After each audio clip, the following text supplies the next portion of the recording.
Ratio proportion قائم کرو، ratio proportion قائم کرو۔ میں کہا کرتا ہوں، بہت سے لوگ ہیں آپ کے ہاں بھی ہوں گے، ہر سال عمرہ کر رہے ہیں، رمضان میں جا رہے ہیں، مہنگے سے مہنگے ہوٹلوں میں جا رہے ہیں، پیسے خرچ کر رہے ہیں، یا ہر سال حج کر رہے ہیں۔ میں کہتا ہوں اللہ کے بندو، تم نے کبھی سوچا حضور نے کبھی عمرہ کیا؟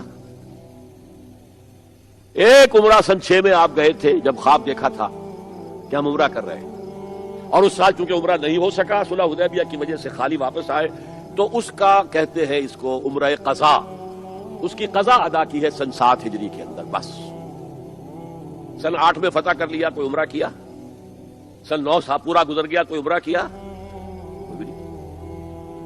یہ کیا ریشیو پروپورشن ہے جو ہم نے بنا لی؟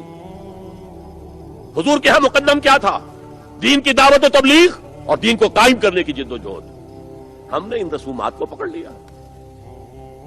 حج آپ نے ایک کیا، سن 8 میں رمضان میں مکہ فتح ہو چکا ہے، 3 مہینے بعد حج آیا، کیا آپ نے؟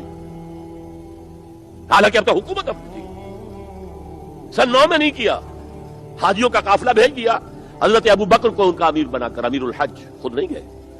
سن 10 میں آخری حج، حجۃ الوداع۔ یہ ہے ریشو پروپورشن۔ تمہیں حضور کی پیروی کرنی ہے تو دین کی دعوت، دین کی تبلیغ، اور اللہ توفیق دے تو دین کو قائم کرنے کی